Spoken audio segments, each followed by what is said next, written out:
How's it going, guys? Carolina Caveman here, coming to you from the middle of Uwharrie National Forest. I'm at my campsite. I have set up kind of off the beaten path a bit. Only out here for a day. Was going to camp last night, but as typical, things at home came up that I had to take care of. But regardless, I'm going to be talking to you about a very important piece of my kit today. When it comes to wood prep, well, wood prep is very important to getting a good fire going. Oftentimes, especially in North Carolina, when things tend to get wet out here and stay wet, finding nice and dry wood to get a good fire going can be difficult. So, wood prep very important. And part of and with my kit, I'll have one small knife for finer stuff, carving, what have you, a larger knife for chopping and batoning, and a saw.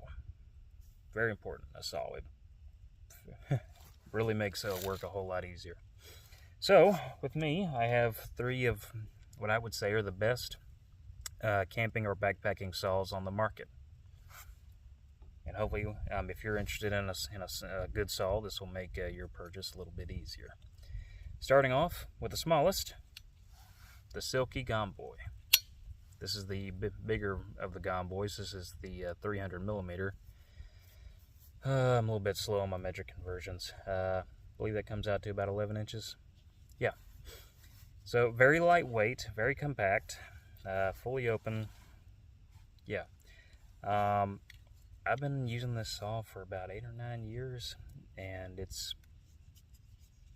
made a great difference. Of course, something you got to think about when preparing your kit. Typically, bigger means less work, but also means more weight. Got to give and take there a bit. I'd say this is a very good balance. That being said, in locations where wood tends to get wet and stay wet, you're going to want to find a nice freestanding dead tree and bring it down, because the bark isn't going to absorb moisture as a tree that's been on the ground and catching rain on the side. So you're going to want to get down into the middle of that log, and that's typically where you're going to find drier wood. So cutting it into sections will make it easier to baton with either your survival knife or split with an axe, whatever you're using. Of course, that being said, a longer blade would make cutting a whole lot easier. You might get some extra weight. Again, take and give. I, for one, am okay gaining a little bit more weight in my kit to be able to get to some thicker pieces.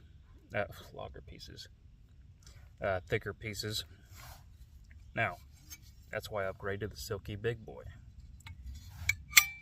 I forget what this measures out to metric wise, but this is about a 14-inch blade, and I believe this is the premium or professional version. This one comes with a sheath. Now, I'm not sure if I can call it a sheath because there's no belt loop there, but that's okay, because I like having something I can stuff it into before I put it in my pack instead of having it loose, because this could potentially come open and tear some stuff up. Now, what do you gain with the bigger saw? Well, you gain weight, for one. That's a drawback. However, that longer blade makes for lighter work. Now, between bow saws and folding saws, I got to go with the folding saws here. Why? Because they don't bind like a bow saw does. Now, these could bind. Now, how do you keep it from binding? Well, you don't.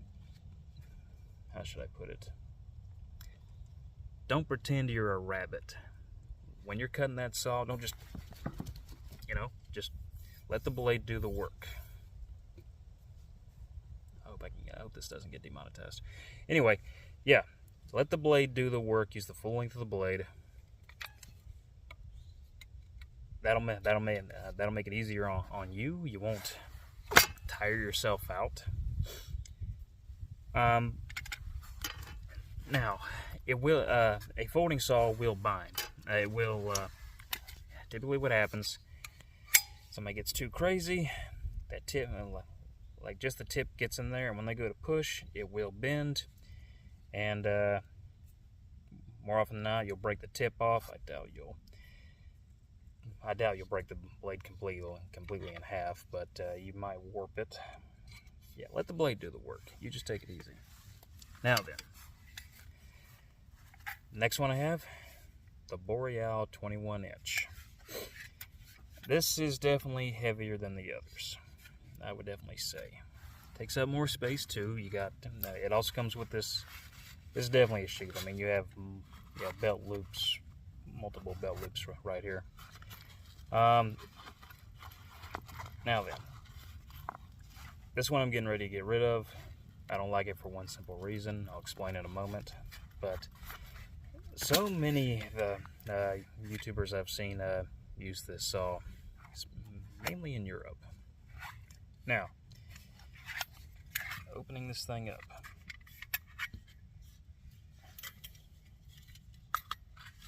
Okay. All right, you basically open it up end over end like that, and you got a little notch right there that handle goes into, like so, and you snap it shut. Echo. Now, there you have it, an awesome little bow saw. Now, what do I not like about bow saws? Two things. As the blade gets longer, now this is the primary thing I don't like. As the blade gets longer, it tends to warp in the middle. It can bend. It can bend, it can twist, and what's that going to do? As you're putting pressure on it into a cut, it's going to bend. And if the blade bends, your cut's going to bend. Spiders. It ain't, and this is an issue I always have, no matter how I try it. My cut will start to radius. It means it's going to take longer to cut. And another issue, okay, suppose you're cutting a thick log. Okay, you got 21 inches of blade right here. Sawing through it's not going to be an issue until you get to right here. And once that log starts making contact with the bow itself, you're not going any further. I suppose you could, if the log is not attached to the rest of the tree, you can just rotate it over and start cutting from the other side. That's an option. Again, if the blade's twisting and warping, good luck getting those two cuts to meet. So I mean, yeah, will this saw work? Definitely. However, I forget how much I paid for this. I think after the sheath, it was over $100. Pretty sure I paid less for this than I did this, and this is far better as far as space, weight, and the cut itself. Now, they do make an 18-inch version of the Boreal 21. That will probably, like the shorter blade, the less twisting it's going to have. You still got that issue of the spine, though. And then, of course, the shorter blade means a little bit more work. Of course, regardless, both Boreals are still longer than the Gone Boy. I mean, the big boy. Let's do a measurement here. Okay. Yeah, it's kind of hard to fit into the camera. But, oh, yeah, there we go. So, yeah. Maybe this is longer. I don't know. Anyway, I'll provide links. Y'all can check the numbers. But yeah, so yeah, this is the more expensive version of the Silky Big Boy. The regular version has a rubber handle, kind of like the Gone Boy does. This material, I'm not sure. I should have looked that up before I came out here. This is definitely a harder, more durable material. Still has really good grip. That being said, I've been using this the Gone Boy with its rubber handle for almost 10 years now, and there's no issues here. It's not damaged. It's not splitting. Just, be mindful of it. It'll last. If you're maybe doing professional cutting or something, I would recommend this one. This one will probably last longer with some daily work. Yeah. So, that being said, I prefer the silkies over the boreal folding saws.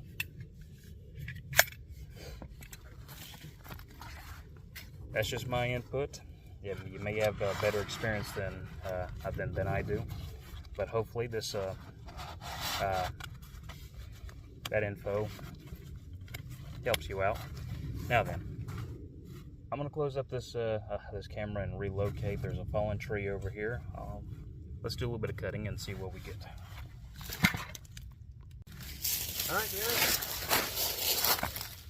Got a good limb right here. This is looks like a northern red oak that fell a while back. Haven't been here in a long time, but anyway, yeah. Talking about my kit: small knife, big knife, saw. This is a good example of a large survival knife, and I trust my life with this one. Any knife enthusiast is probably well acquainted with the Ontario RTAC 2. I got this one like immediately, or no, I got this one like right before Ontario Knife Company went out of business. Super disappointed. That was my favorite company. For the longest time, they had great quality, affordable knives of every shape and size. They had some that looked like they were straight out of a post-apocalyptic wasteland. I mean, they were some cool stuff, and they were affordable. But over time, and I'm not going to get into the reasons why, but their quality significantly dropped. And I got lucky with this one. The only quality issue that I've noticed, and maybe you can kind of tell, but the grind angle is a little bit off on this one. You see, there's more steel showing there than on the other side. But with time and sharpening, that'll go away anyway, and that's not a big issue with me. Now, I did grab some other Ontario blades after the company went out of business, and just about every single one of them had a quality issue of some kind. Real unfortunate. But anyway, this limb, first, I'm gonna chop with it, and we're just gonna see how long it takes for me to go through with a knife versus the saw, just to prove a point. Okay, can you see me right there? How about right here? Right here, this is about the same diameter as the rest of it, so this will be a good representation. Don't forget the lanyard for safety, Because out here, if you're by yourself, you definitely don't want to get yourself hurt. Okay. There we go. All right, here we go.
Haven't done this in a while, but my arm's already getting tired.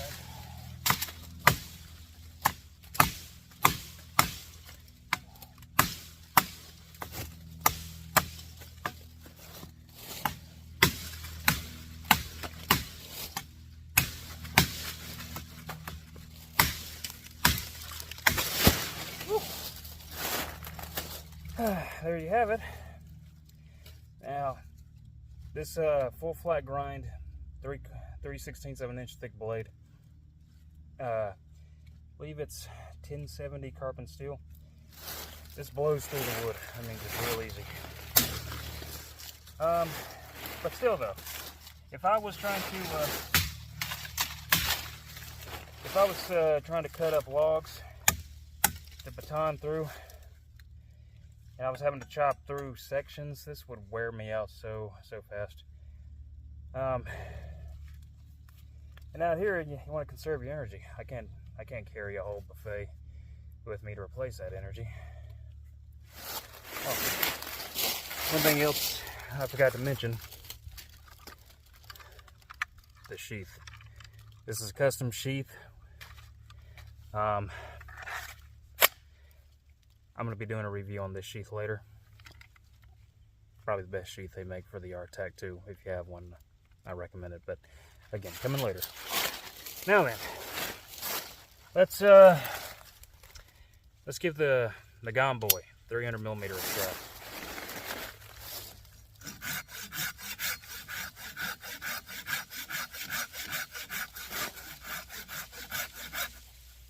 Yep, see, tried to bind up with me right there.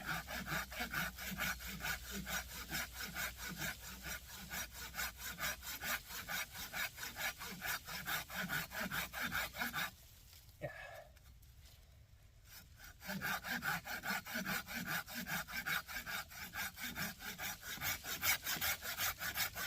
Chase those angles.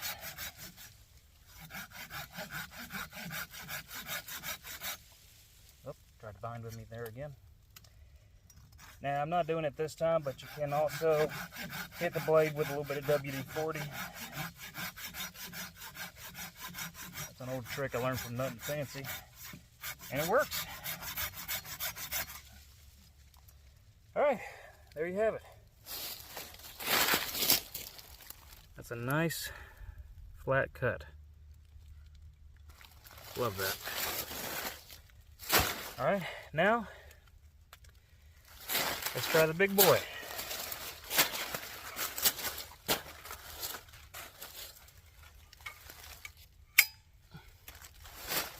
Okay, let's see.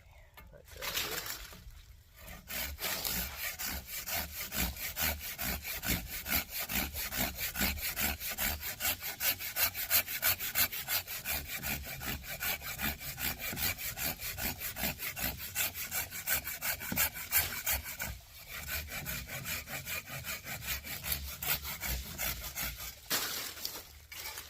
Oh man, that felt like almost half the time.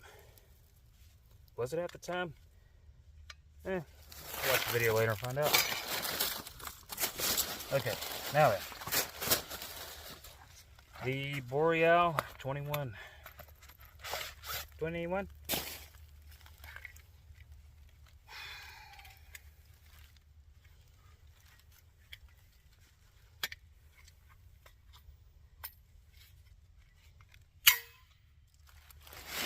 All right, here we go.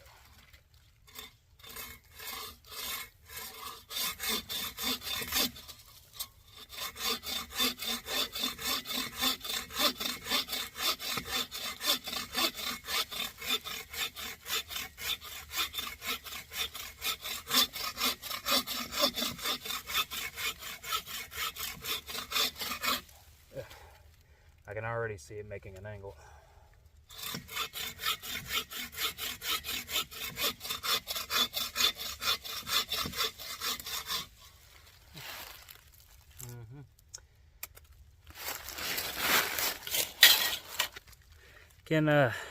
Can slightly see it, but yeah, radius still a little bit. Now, one thing I've got to mention that you do gain with a bow saw is that whether you're pushing or pulling, it cuts either way. With the silky saws, they cut when you pull, not when you push. All right, that's all the cutting I'm gonna do right now. Hope that puts things into perspective for you a bit. Yeah, hope this helps with your purchases, and have a nice day.